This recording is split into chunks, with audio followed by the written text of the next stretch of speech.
Hola, ¿qué tal? Muy buenas noches. Bienvenidos a Noticias 22. Qué gusto estar con ustedes, Laura Regisola, en la interpretación de lengua de señas mexicana. Y nos da mucho gusto recibirlos, que nos reciban en su casa. Huemansin, ¿qué tenemos? ¿Qué tal, Laura? Muy buenas noches, amigos. Hoy tenemos para ustedes muchas cosas, pero en la presencia aquí en el estudio de Emiliano Monge, quien hace unas semanas publicó su más reciente novela, No Contar Todo, y nos va a decir de qué se trata. Rafael. Mi estimado Hueman, Laura, muy buenas noches, amigos del auditorio. En efecto, haremos un viaje también para saber qué sucedió en el Festival de Cine de San Sebastián, donde no solo España, sino también Argentina dieron la nota, una propuesta muy interesante de la cinematografía contemporánea, Laura.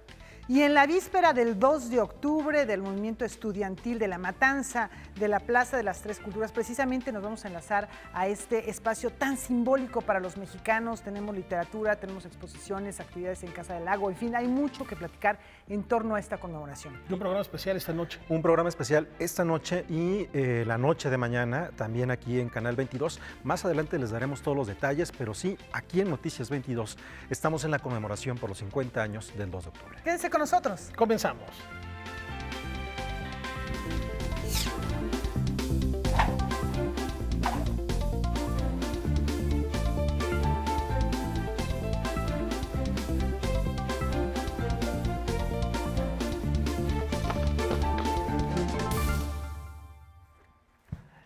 A lo largo de una década, la dramaturga Estela Leñero nos ha llevado de la mano a conocer la actualidad de la escena nacional y compartir el gozo de asistir al teatro. Es una conmemoración, una celebración de 10 años de esta emisión que es un punto de encuentro para la comunidad teatral. Con una transmisión con público en vivo desde el Foro Shakespeare, se llevó a cabo la emisión número 500 del programa radiofónico Este Lado del Teatro, para conmemorar su 10º aniversario. Es un espacio para dar a conocer la cartelera teatral del momento en la Ciudad de México a través de sus propios creadores. Una vez que uno encuentra el gusto a leer, a ver teatro, a ver cine, pues ya no lo puedes dejar, es como un vicio. Entonces, El programa consiste en entrevistar directores, actores, escenógrafos, productores, encargados también de la difusión, artistas ligados siempre al teatro, para dar a conocer desde su perspectiva lo que son sus propias creaciones, sus obras de teatro. Este Lado del Teatro tiene 2 líneas de interés: atraer al público a las obras de teatro que se están presentando en la actualidad y darles a los radioescuchas conocimientos de primera mano con los que puedan disfrutar más una obra. ¿Por qué se hizo así la obra? ¿Qué se quiso decir? ¿Qué propuesta escénica tienen? ¿Cuáles son los objetivos del trabajo? Todos estos elementos para el radioescucha, desde mi perspectiva, le permite al radioescucha poder elegir dentro de la cartelera teatral, y hay tal variedad que este lado del teatro permite tener como más criterios de selección y poder irnos para allá o irnos para acá y conocer sobre los creadores teatrales mexicanos.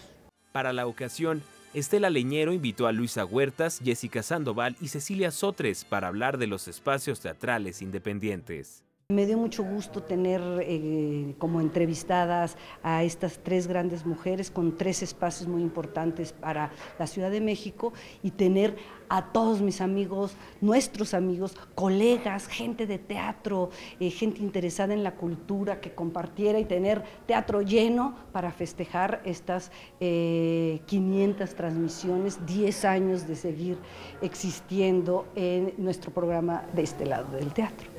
Estela Leñero impartirá Los procesos creativos en la dramaturgia, una experiencia, como parte de las actividades que el Foro Shakespeare organiza para el cierre del espacio. Con información de Salvador Perches Galván, César H. Meléndez, Noticias 22. Una felicitación a Estela Leñero por este trabajo de difusión y de comprensión del mundo del teatro que, Rafa Huemansin, a veces lo tenemos un poco olvidado en términos de crítica. Hay mucho teatro, hablamos mucho de teatro, pero necesitamos que se reflexione sobre él. Y es muy interesante la transversalidad entre la radiodifusión y el teatro, hacer teatro y radio es una cuestión que también nos remite inclusive a las radionovelas, pero esta cuestión de la crítica, no solo para invitar al teatro, sino seguir y mantener vivo pues, todo este misticismo, todo este ritual de ir al teatro. Lo comentamos alguna ocasión, antes de ir al teatro era fiesta y uno se ponía sus mejores galas y se iba al teatro. Eso también se ha ido perdiendo con el tiempo, pero para eso están programas como este lado del teatro de Estela Leñero. Así es. Bueno, vamos a continuar, Rafael. ¿Qué te parece si con un centro cultural, cuando estamos hablando, por ejemplo, esto que dices, Laura, amigos que dicen sobre el teatro, también es interesante pensar de qué manera la creación de centros culturales en una ciudad tan grande, con tantos millones de habitantes como lo tiene la Ciudad de México, es importante o no que se mantengan creciendo y que esto ocurra. Quiero decir, entre mayor diversidad de espacios culturales que no dependan directamente de algún apoyo institucional, se refleja también lo sólido que puede llegar a ser la cultura. La riqueza y la variedad, como esta propuesta de Marcos Zamudio.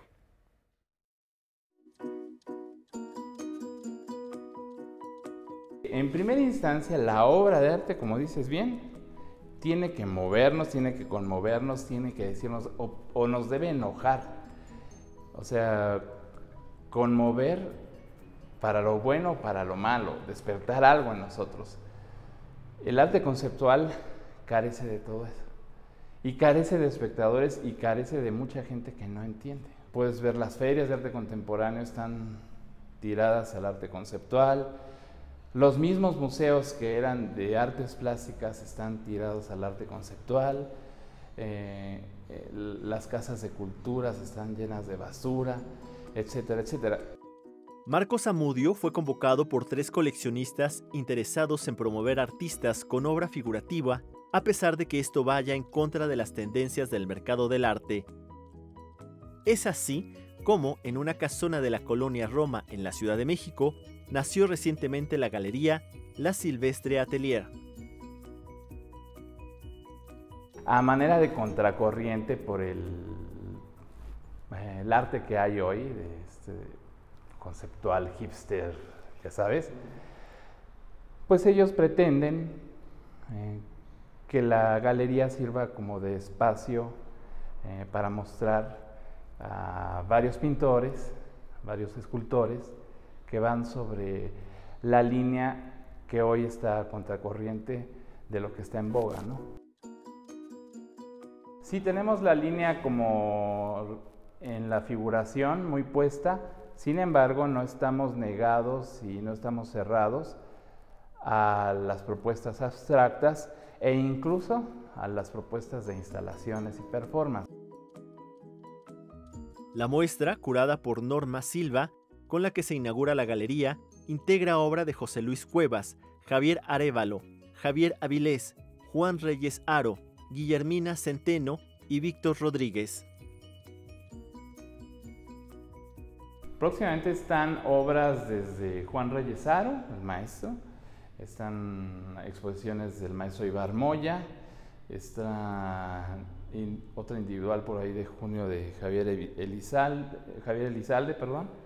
de los maestros Estrada, vienen exposiciones, homenajes como José Luis Cueva, Sofía Bassi, Leonardo Nierman, ¿sí?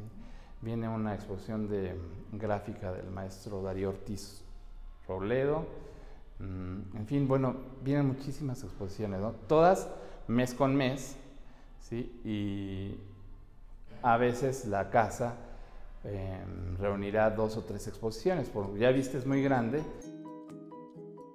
Noticias 22, Alberto Aranda.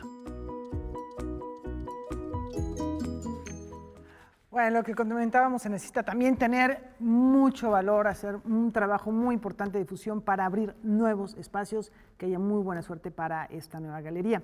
Y el escenario del Teatro Sergio Magaña se cubre de una especie de bruma que nos sitúa entre el mundo de los vivos y de los difuntos. Se apaga la luz y de entre la penumbra aparecen 2 entes aterradores que transitan entre la vida y la muerte. Figuras femeninas que de a poco se van dando cuenta de su condición. La obra Entre sueños y flores es una bella oda a la muerte. Es una pieza que habla sobre la muerte, es una la aborda de una manera muy poética, tiene como muchos paisajes y tiene una delicadeza. Y yo siempre he pensado, y siempre lo digo, que la muerte, cuando te mueres, es como apagar el switch y se acaba todo. Entonces yo quisiera imaginar que la muerte fuera un lugar así como el que presentamos aquí. Es un lugar que es amable, que es delirante, también es un poco perturbador, pero también con esta poética que ha caracterizado como todos los trabajos que he hecho a lo largo de mi vida. Arriba del escenario, las bailarinas Claudia Lavista y Lola Lince se transforman en entes fantasmagóricos que deambulan en una especie de limbo. Su presencia es impotente. El vestuario, la música y la iluminación las convierten en ángeles de la muerte. Son dos bailarinas con una trayectoria impresionante y son completamente distintas. Entonces estás hablando como de un mismo lenguaje, de un mismo paisaje, pero abordado como con diferentes texturas. Ambas bailarinas tienen una versatilidad técnica impresionante. No vemos despliegues acrobáticos, sino vemos sutilezas. Vemos que un dedo o una mirada o un respiro habla y dice muchísimo más cosas que hacer una acrobacia. Esta pieza conjunta el trabajo de 2 años entre la compañía Delfos Danza Contemporánea y la compañía experimental de Lola Lince. Entre sueños y flores es una obra intimista que obliga al espectador a no perder detalle y que inicia como concluye, con una imagen digna de recordarse. Noticias 22, Julio López. La propuesta en el umbral entre la vida y la muerte siempre son temas que les gusta explorar a los artistas, y aquí la atmósfera se presta para dejarse llevar por este imaginario. Bueno, Rafa, hacemos una pausa, tenemos mucho más, ¿no? Ya volvemos a Noticias 22.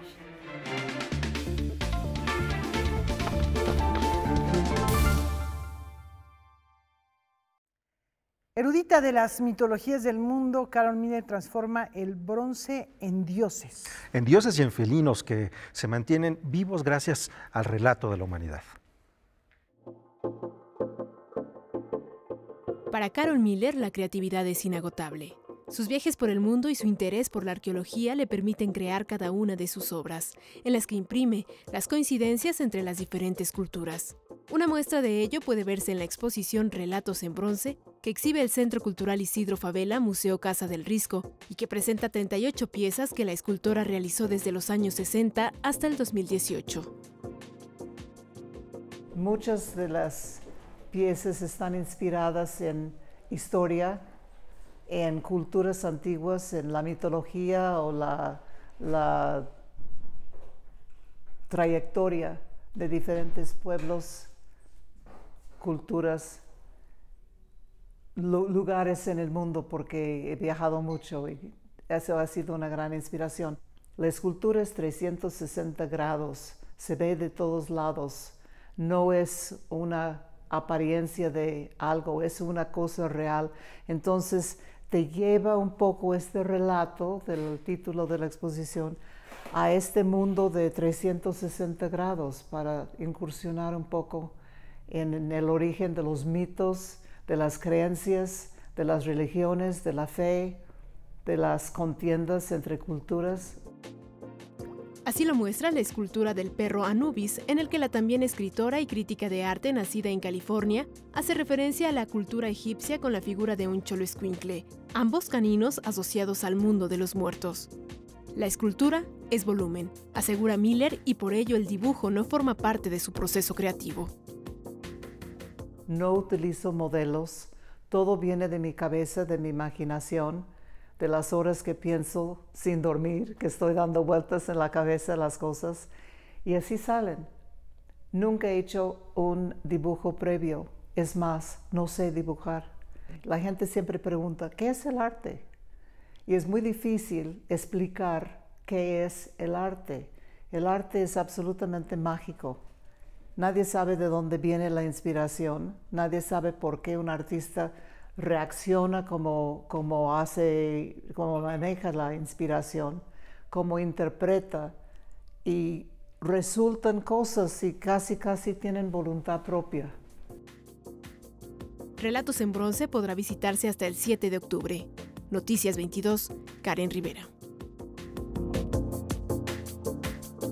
Y llegó a su final el Festival de Cine de San Sebastián, una de las fiestas del séptimo arte más esperadas en Europa, y vale la pena resaltar, había mucha expectativa sobre la presencia de Alfonso Cuarón de la película Roma, nada más se quedó en esto, en ideas, en el anhelo de llevarse los reconocimientos, pero para saber quiénes ganaron me da muchísimo gusto saludar a nuestra amiga y corresponsal de la Dolce Vele, María Luz Moraleda, quien ya se encuentra en este enlace para platicarnos del Festival de Cine. María Luz, ¿cómo estás?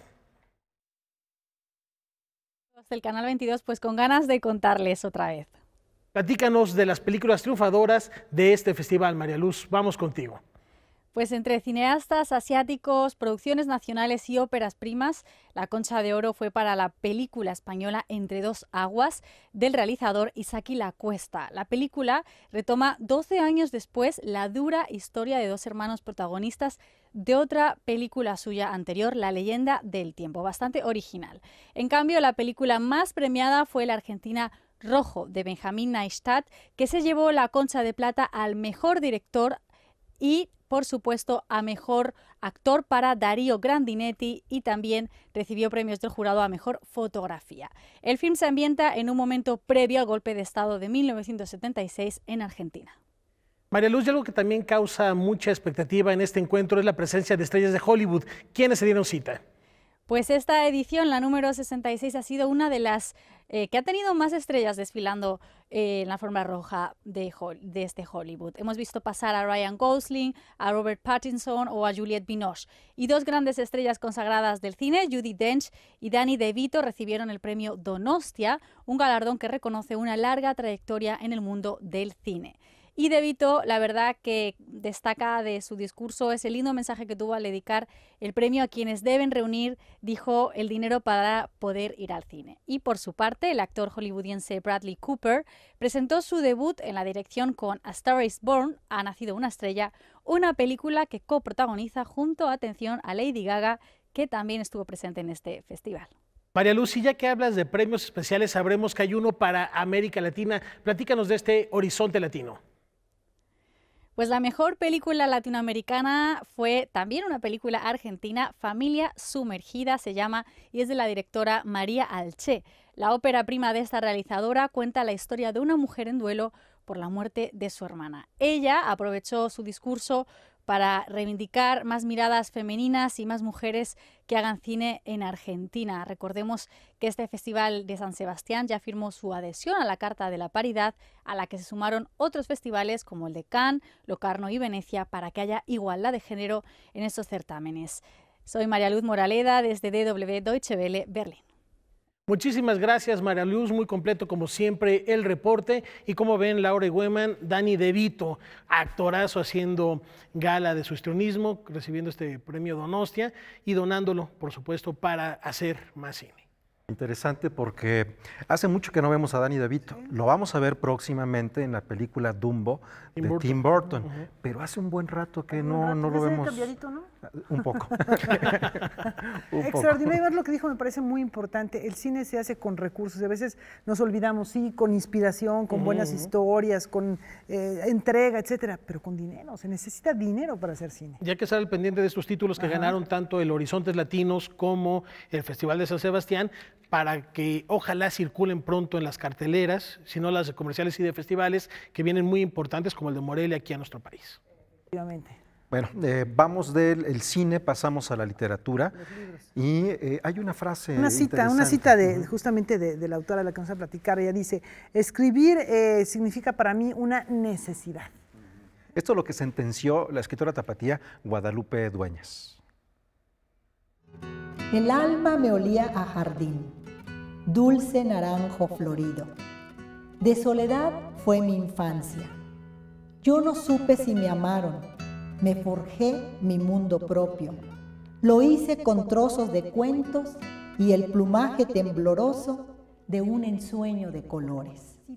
Este es un fragmento del poema inédito El alma me olía a jardín, escrito por Guadalupe Dueñas, que gracias al trabajo realizado por Patricia Rosas Lopategui, hoy podemos encontrar en el libro Guadalupe Dueñas, Obras Completas. Cuando yo le propuse al Fondo de Cultura reeditar, rescatar la obra de Guadalupe Dueñas, el Fondo de Cultura me dijo que sí, que estaban muy interesados en el proyecto, pero que teníamos que tener los derechos de autor, ¿no? Y que ellos no tenían contacto con herederos y no sabían quiénes eran los herederos.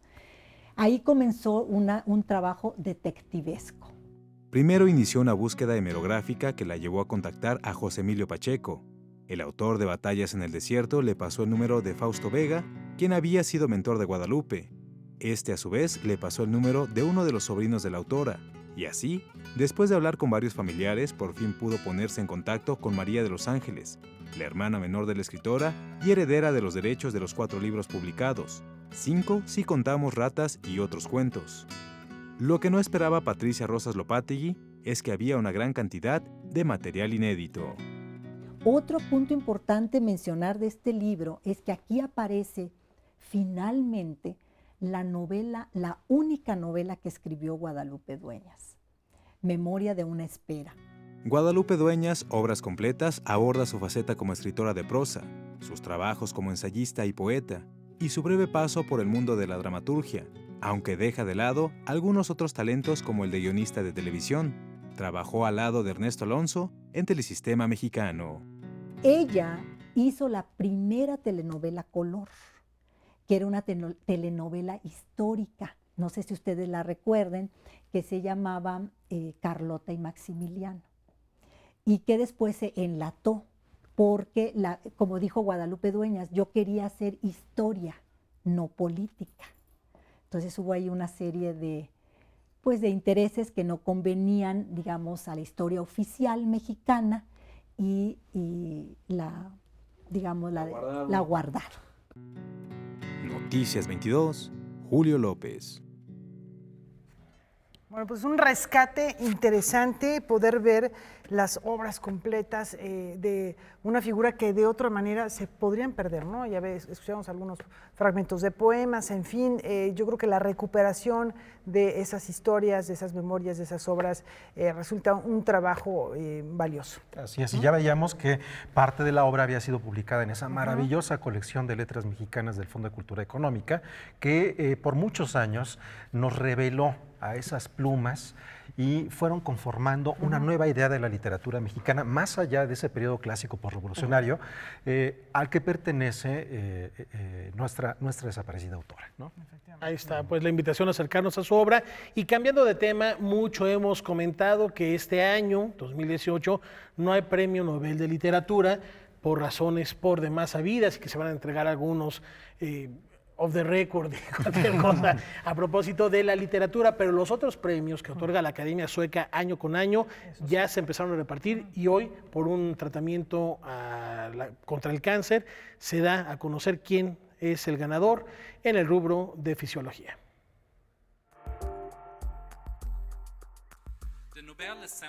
Sin premio de literatura de por medio, la Academia Sueca inició la temporada de entrega de los premios Nobel. Esta mañana, los inmunólogos James P. Allison de Estados Unidos y Tasuku Honjo de Japón, llamados por la comunidad científica como los padres de la inmunoterapia contra el cáncer, fueron distinguidos con el Nobel de Medicina 2018.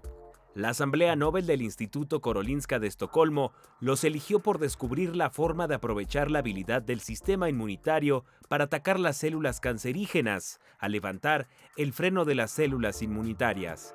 Todo un hito en la lucha contra el cáncer, puesto que durante más de un siglo los científicos han intentado reclutar al sistema inmune para luchar contra el cáncer, pero hasta los descubrimientos de los dos premiados, los progresos clínicos fueron bastante modestos.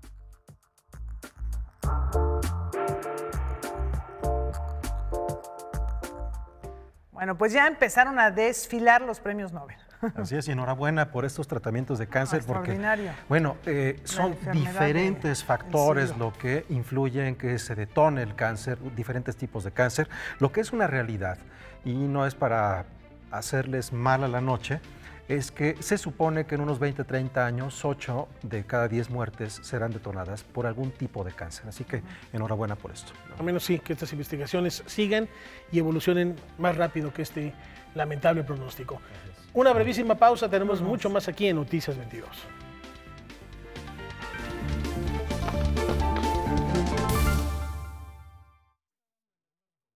Tenemos tenemos un segmento dedicado a 1968. Estamos en la víspera de que se cumplan 50 años de los trágicos hechos de la matanza de Tlatelolco. Hay muchas otras cosas que pasaron antes, acontecimientos importantes, remembranzas que vamos a estar haciendo en programas especiales que ahora mismo les vamos a dar los datos para que no se los pierdan.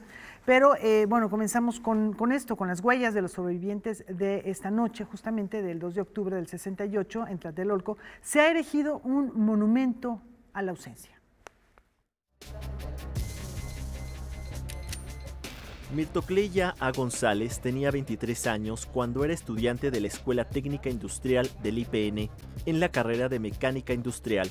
Fue representante de la escuela en el movimiento estudiantil, participó en las marchas, fue oradora el 2 de octubre de 1968 en la Plaza de las Tres Culturas. Resultó golpeada, herida, aprehendida, fue trasladada a la Cruz Roja de Polanco, retenida en la Procuraduría, llevada a los separos en Tlaxcuaque, en donde permaneció una semana. Fue amenazada y sometida a interrogatorios. Terminó en el hospital de Balbuena, en donde una enfermera la salvó y la llevó a Guadalajara. Dada por muerta, su familia supo de ella en diciembre. Pues casi para diciembre, para las fiestas navideñas, hablaba de allá de Guadalajara, de que ya no me podían tener, porque gritaba mucho y que veía muchos granaderos. Y tenían niños chiquitos y se espantaban. Entonces ya no me pudieron tener ahí y mi papá y mi mamá fueron por mí. Fue hasta que mis papás supieron que yo estaba en el hospital, que estaba viva, porque ahí le fueron a avisar el 2 de octubre que vieron cómo caí, que estaba muerta. Entonces ellos me estaban buscando entre los muertos. Y ya fueron mis papás para allá. Y me regresé con la condición de no salir de la casa. Así fue. ¿Cuánto tiempo estuvo en casa? ¿Mande? ¿Cuánto tiempo estuvo en casa de que no salía? Pues estuve hasta febrero. Ella, junto con otros 18 sobrevivientes del 2 de octubre de 1968, dejaron sus huellas en el Monumento a la Ausencia. Esta pieza, colocada al interior del Centro Cultural Tlatelolco, fue pensada para dejar un recordatorio de lo ocurrido hace 50 años. La obra es creación de Yael Bartana y consistió en caminar por el cemento fresco en una superficie de 500 metros cuadrados. In general, many of my works deal with collective trauma, the issues of politics of memory, collective trauma, history, and how we can actually learn from history and from the history project to the future. Reading and learning about and studying about the specific history of 68, what resonated me is how can, in the context of creating a monument, we can represent the moment of a collective moment of escape, of fear, of how can that be manifested as a monument. And how can we represent the absence, but also how can we represent the survivors of the event? And therefore, it was very important to include in the action the survivors who I'm very happy to meet and collaborate with. Además de esta intervención al piso, en lo alto se colocarán 2 letreros con las frases: Pueblo, no nos abandones, únete pueblo, y ni perdono ni olvido. A mí lo que me interesa, yo siempre he dicho que la historia no es aprenderse lugares y fechas, sino no volver a cometer los mismos errores y que esto jamás, jamás se vuelva a repetir. Eso es lo que quiero. Noticias 22, Alberto Arán. Bueno, ya veíamos en este reportaje a Mirtocleya González, que ella estudiaba el 4º año de la carrera de Ingeniería en el Instituto Politécnico Nacional. De hecho, fue el primer testimonio que se rescató. Agencia de Noticias 22 Digital tiene una entrevista, ella nos recibió en su casa, que podrán apreciar el día de mañana completa para que nos platique esa experiencia tan difícil, tan ruda.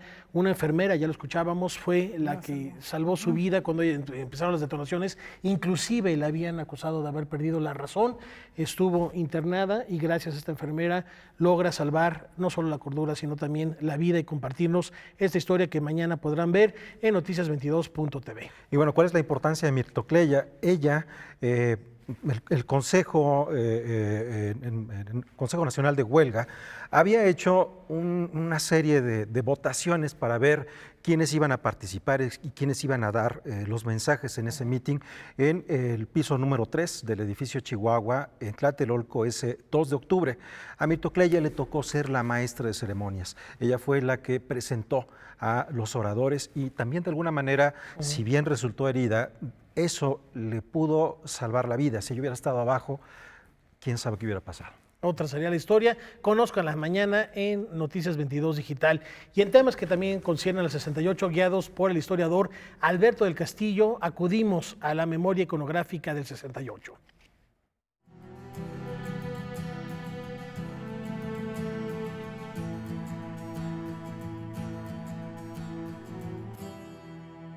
Hay un elemento común, que es el control del Estado.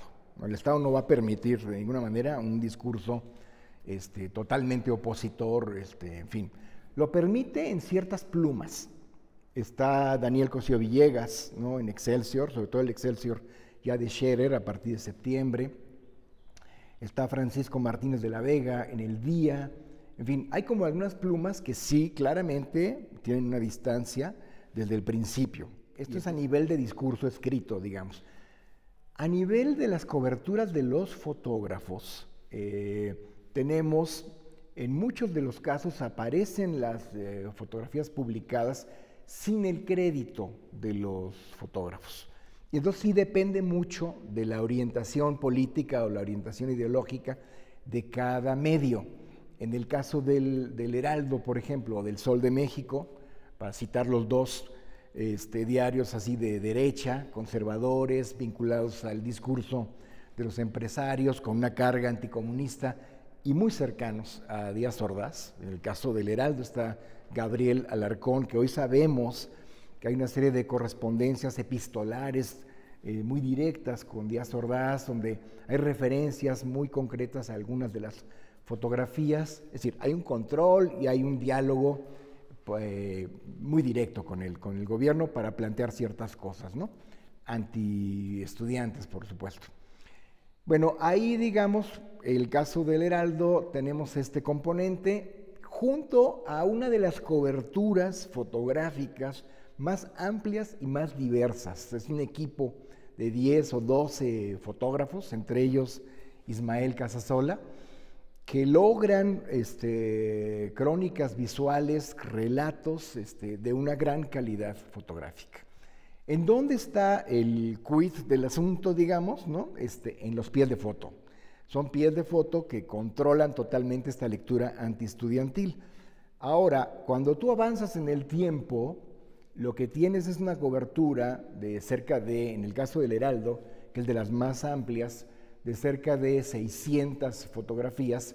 Estamos hablando de lo que es la coyuntura del movimiento estudiantil, que iría de finales de julio al 2 de octubre y las secuelas del 2 de octubre, ¿no?, hasta diciembre, el 6 de diciembre, que desaparece formalmente, se autodisuelve el Consejo Nacional de Huelga, que me parece que fue lo mejor que pudieron hacer los propios estudiantes. Entonces, en ese periodo tenemos grandes crónicas visuales, controladas a partir de los pies de foto.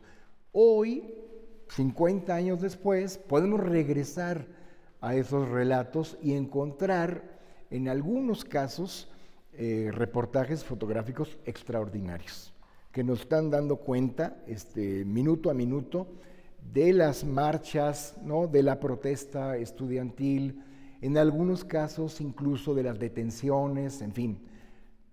Hay una censura muy, muy explícita de parte del gobierno de lo que se puede mostrar y lo que no se puede mostrar. La violencia del 2 de octubre, los francotiradores del Estado Mayor Presidencial. Evidentemente esto no va a ser visible a nivel de las coberturas, pero todo lo demás sí lo es. Y todo lo demás es toda esta protesta ciudadana callejera, que es riquísima porque tiene muchos elementos de carácter simbólico que luego van a tener un peso muy importante en los cambios del sistema político mexicano, en esta transición democrática que vivió el país en el último cuarto del siglo pasado, e inclusive en el desencanto frente al poder que hoy priva, digamos, en un sector ciudadano muy amplio, ¿no?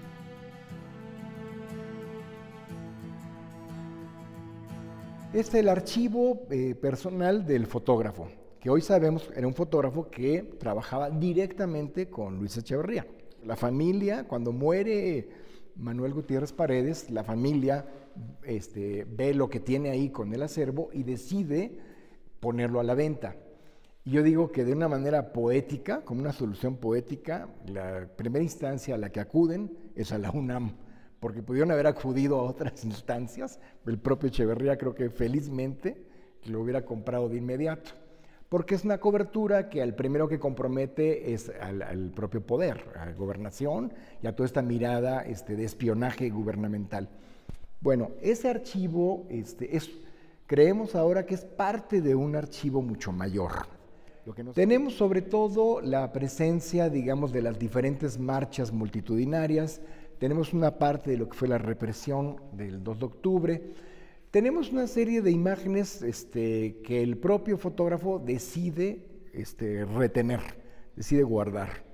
La mayor parte de esas imágenes estamos seguros de que sacó copia y las entregó directamente al gobierno, directamente a Gobernación, que era donde trabajaba. Entonces tenemos una parte muy pequeña o fragmentada de un archivo mucho mayor, que esperemos que todavía esté por ahí. Yo no descarto que en los próximos años haya más, tengamos como más descubrimientos, más hallazgos que vendrán a enriquecer lo que es esta lectura del 68, porque esa es otra cosa, ¿no? No estamos hablando de una acumulación de conocimientos lineales, sino que a partir del cambio en las transformaciones del sistema político mexicano se van abriendo también diferentes espacios que luego se cierran, para poder acceder a ciertas partes del 68. El caso de Fox es como muy claro, ¿no? Y a la alternancia democrática, al principio, que genera como grandes expectativas, hay una posibilidad de acceder a algunas de estas fotografías que están en lo que era el archivo de la Dirección Federal de Seguridad, en fin, se empiezan a abrir posibilidades que luego, por la falta de una voluntad política del propio gobierno, se cierran. Y hoy estamos otra vez como a cuentagotas, buscando información como por diversos lados. En fin, esto pasa con las fotografías. Las fotografías se han ido conociendo poco a poco. Está el caso de esta mirada de poder. Esperemos que surjan otras más. Algunos de los periódicos abren ya la posibilidad de acceder a sus propios archivos. En fin, estamos a 50 años tratando un poco de hacer un balance desde dónde podemos interactuar con esto.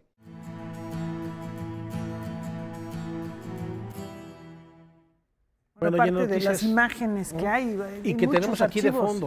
Hemos estado viendo, pero hay cantidad de imágenes que siguen saliendo, seguimos viendo imágenes inéditas en ya sea grabaciones, en fotografía, los mismos perpetradores de la masacre grabaron. Entonces, bueno, pues hay mucha información visual.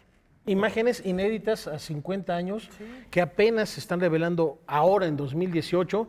No sabemos si por la coyuntura del aniversario o cuáles son las razones detrás de lo mismo, pero que apenas estamos conociendo. Tiene mucho que ver, y el día de mañana también en la agencia vamos a tener una conversación con la directora del Archivo General de la Nación, porque a partir del año entrante, a partir de junio del 2019, todos los archivos históricos, no importa si hay información personal, que eso es lo que a veces ha detenido algunos procesos o se ha delimitado algún tipo de investigación. Bueno, no importa esa información personal, si eso está dentro de un archivo histórico, se tendrá que dar a conocer. El día de mañana tendremos los detalles y mucho tiene que ver con esta coyuntura y con este proceso que se ha dado este año, ¿no? Movimiento que también tiene ecos en el cine.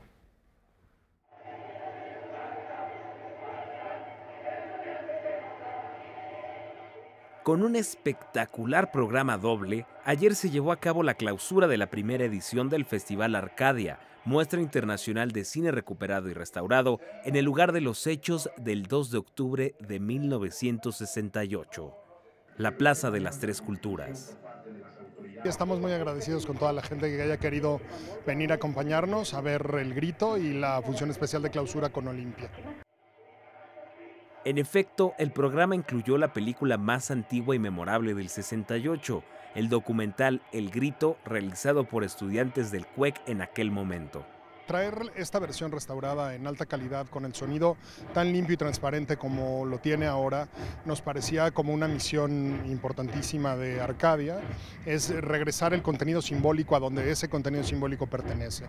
La Arcadia es una película que es casi una elegía, es como una especie de requiem que Leobardo hace después de que presencia la matanza de Tlatelolco, de que sufre él la cárcel en Lecumberri y mucha represión y persecución durante el proceso en el que estaba terminando la película, haciendo la edición de sonido e imagen. Entonces nos parecía muy importante regresar ese contenido cinematográfico al lugar en el que se generó la enorme carga simbólica que tiene la película, por supuesto. Se presentó también la cinta más reciente sobre el 68, la animación Olimpia, realizada por José Manuel Cravioto, egresado del CUEC. Justo que se estén dando la mano en esta plaza dos generaciones de seres humanos, de estudiantes, de cineastas, a 50 años que estos dos proyectos se encuentran, dos proyectos nacidos en la universidad. No hay mejor manera de expresar lo importante que es esto, que esa unión de estos dos proyectos presentándose al mismo tiempo en este día, en este domingo, justo en los días previos a que hace 50 años sucediera la matanza aquí en el 2 de octubre, aquí en la Plaza de las Tres Culturas. Así que sí, es increíble que se haya dado así.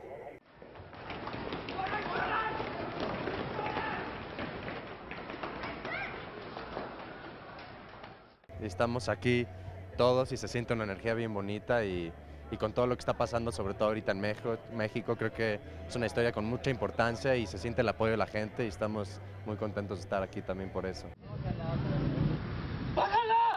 Con respecto a los resultados de este peculiar festival, el director de actividades cinematográficas de la UNAM afirma: estoy muy contento, muy agradecido, la gente reaccionó muy bien, el grupo ha sido como audiencias muy variopintas, han venido desde personas muy mayores, y nuestros investigadores, los cinéfilos de siempre que van a las funciones de la Filmoteca y que siguen nuestras películas, y también por supuesto han venido muchos jóvenes que ahora están tomando estos contenidos y resignificándolos alrededor de su propia realidad, ¿no? Entonces creo que eso es muy importante y es parte de lo que nos deja de satisfacción esta primera edición de Arcadia.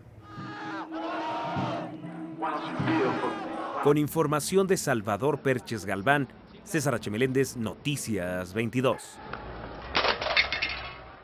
Bueno, pues este espacio sigue teniendo esa energía de la que se hablaba. En este momento, bueno, yo escuchaba quizá una energía que pudiese ser más positiva, porque también existe la esperanza frente a las tragedias, frente al dolor.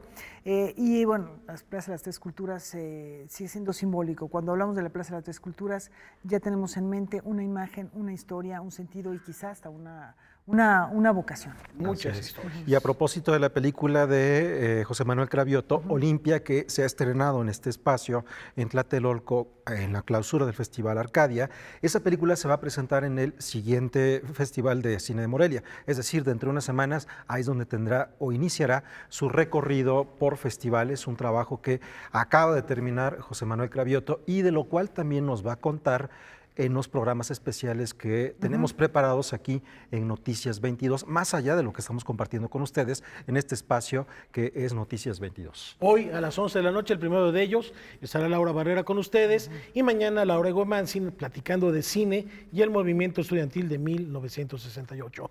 Y esto es a las 23 horas. A las 11 de la noche. 11 de la noche. Memoria y visiones del 68. Hoy no se lo pierdan. Y el cine del 68 mañana también a las 11 de la noche. O sea, son 2 días, 11 de la noche, ahí estamos. Y para irnos a la pausa, porque seguimos trabajando para ustedes a propósito de esta conmemoración, nos enlazamos con Óscar Cortés y que nos diga qué veremos mañana aquí en Noticias 22. Una pausa y volvemos. Óscar.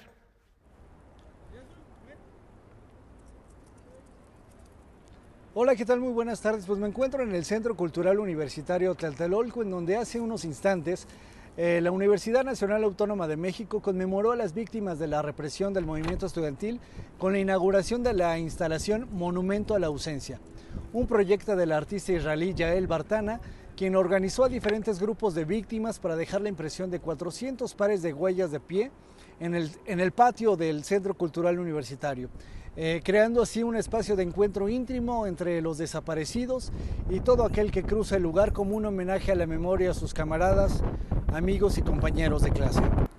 También se informó que a partir de hoy podrá consultarse la plataforma digital Colección M68 Ciudadanías en Movimiento.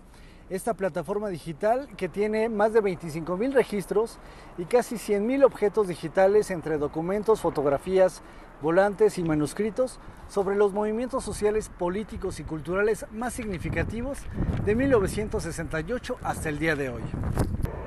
Y en estos momentos se está llevando a cabo en la Plaza de las Tres Culturas una intervención coreográfica masiva en la que participan más de 750 voluntarios para conmemorar a los estudiantes y civiles caídos el 2 de octubre de 1968 en esta misma plaza. Pero los detalles se los tendré el día de mañana. Por lo pronto me despido desde aquí, desde la Plaza de las Tres Culturas.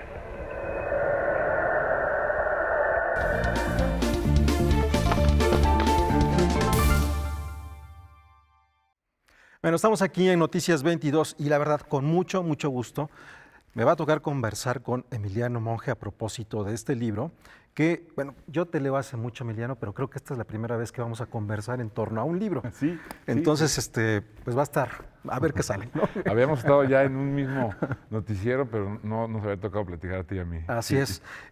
La verdad, esto me llamó mucho la atención. Esta es una novela de no ficción.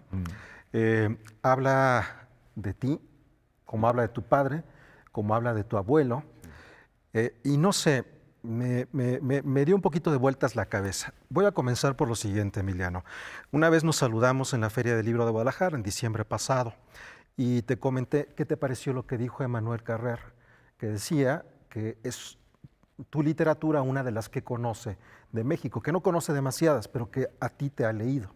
Entonces me dijiste, me desconcierta, me llama la atención, me vengo enterando. Y de alguna manera va vinculado con esa no ficción a la que hace casi un año Emmanuel Carrer se refería. ¿Cómo es escribir una novela de no ficción, pero una novela de no ficción en donde están vinculadas tus familiares? Pues mira, la verdad es que, primero, muchas gracias por leerlo, por el espacio para la plática, por la invitación. Estoy muy contento de estar acá y de al fin hablar de libros contigo. Es curioso. Pasó eso de Carrer y así como me lo dijiste tú, me lo dijeron algunas otras personas, porque como le dieron el premio Phil el año pasado, hizo mucho ruido que hubiera hablado de mis libros. Y para mí fue extraño porque yo estaba metido en el terminar, en los puntos finales de esta novela, que es una novela, la primera que hago de no ficción, que digamos que es la primera que tiene algo que ver o se parece un poco al trabajo de Carrer, aunque distinto, ¿no? Entonces fue muy extraño. Escribir este libro fue como desaprender a escribir y volver a aprender. Todos mis libros han partido de la nada, digamos, ¿no? He tenido que construir ficción y verosimilitud para lograrlos. He tenido que ir poniendo capas. Y aquí tuve que quitar capas de una historia que ya existía. Es decir, la historia es la que es una parte de mi historia, una parte de la historia de mi padre, como decías, y una parte de la historia de mi abuelo, ¿no? Una novela que trata de hablar de la masculinidad en México, ¿no? De las heridas que nos deja el machismo, de lo difícil que es habitar entre la verdad y la mentira cotidianamente por esto mismo. Y entonces fue una escritura que la escultura se puede hacer desde dos lugares. Mi padre es escultor y se cuenta también en la novela. Se puede hacer partir desde la suma de material, es decir, desde el modelaje, ¿no? Un alambrito, plastilina, barro. La arquitectura, pues, ¿no? Sí, pero la escultura en particular se puede partir desde el modelaje o desde el lado opuesto, que es enfrentar un bloque de cantera, de granito, y empezar a tumbar para llegar a la figura del centro, ¿no? Todas mis novelas habían sido modeladas, digamos.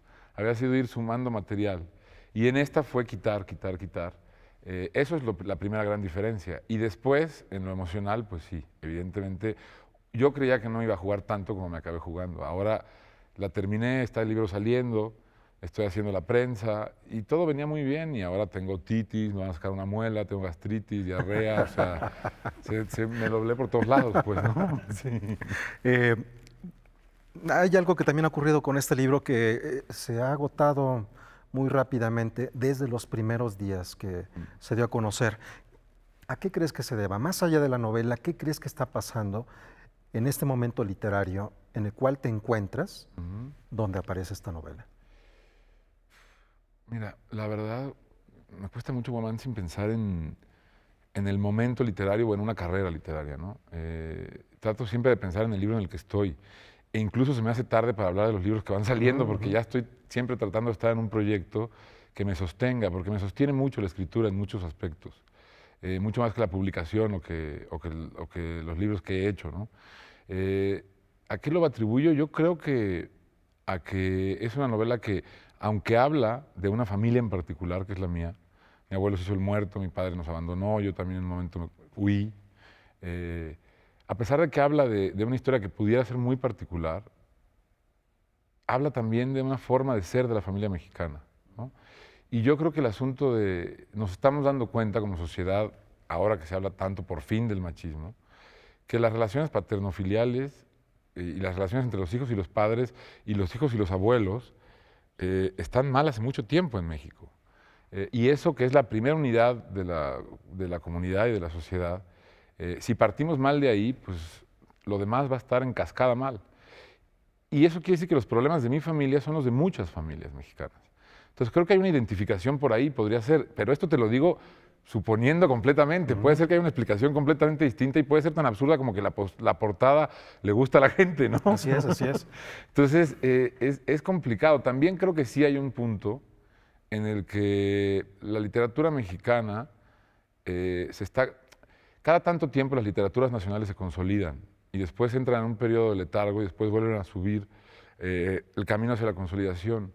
Y yo sí creo, sin demeritar a las generaciones anteriores a la mía, que hacía varias generaciones que no había una generación de tantos escritores tan buenos y tan importantes como la mía. Es decir, hace mucho no había una generación que tuviera un Yuri Herrera, una Fernanda Melchor, una Verónica Gerber, un Julián Herbert. Es decir, y eso, Ortuño, Muñoz Oliveira, Eduardo Rabasa, Gabriela Jáuregui, Jorge Comensal. Es decir, sí hay una grieta que va quizá desde finales o principios de los 70s a finales de los 80s, principios de los 90s, 20 años, que son muchísimos escritores que están haciendo algo por la literatura mexicana. Y que son de edades muy, muy, muy diferentes. Acabas de mencionar a Jorge Comensal, que, bueno, él ha publicado en editoriales de España, y por cierto va a estar en la presentación también acá, y va a estar en la presentación de este libro el próximo jueves, ¿no? Sí, va a estar él, Diego Zúñiga, que es un escritor chileno que a mí me encanta, y Gabriela Jáuregui. A mí creo que nunca había tenido una presentación con escritores tan admirados y queridos juntos, tantos a la vez. Y es el jueves a las 7 de la noche en la librería Octavio Paz del Fondo de Cultura. Sí, estoy muy contento. Además de esto, ya se nos acaba el tiempo, Emiliano, además de esto, de la presentación el próximo jueves, ¿cuál es esta ruta crítica que vas a tener con esta novela? Va a estar intenso, ¿eh? O sea, vienen presentaciones en el Zócalo, en Monterrey, en la Feria de Oaxaca, en la Feria de Guadalajara. Entre medias van saliendo diferentes cosas. Va a haber un par de lecturas, una en la Casa del Lago, en la UNAM, otra en la Gandhi, al parecer. Es decir, pero la verdad, si quieres que te sea completamente honesto, lo que yo esperaría es que esta novela me dejara ponerme a escribir lo que estoy metido ahora. Sí. Bueno, eso pasa luego con la fama y con la celebridad. No, hombre, que sí, cómo no. Bueno, nos despedimos. Muchas gracias, Emiliano, por estar con nosotros. No, muchas gracias. Y les recomendamos mucho esta novela que habla sobre la familia, pero también habla sobre la identidad. Sí. Y eso me parece que es fundamental. Muchas gracias, Emiliano. No, muchas gracias. Un honor, Emiliano. Muchísimas gracias por habernos acompañado. Gracias a ustedes. La cita mañana. Gracias. Noticias. Muy buenas noches.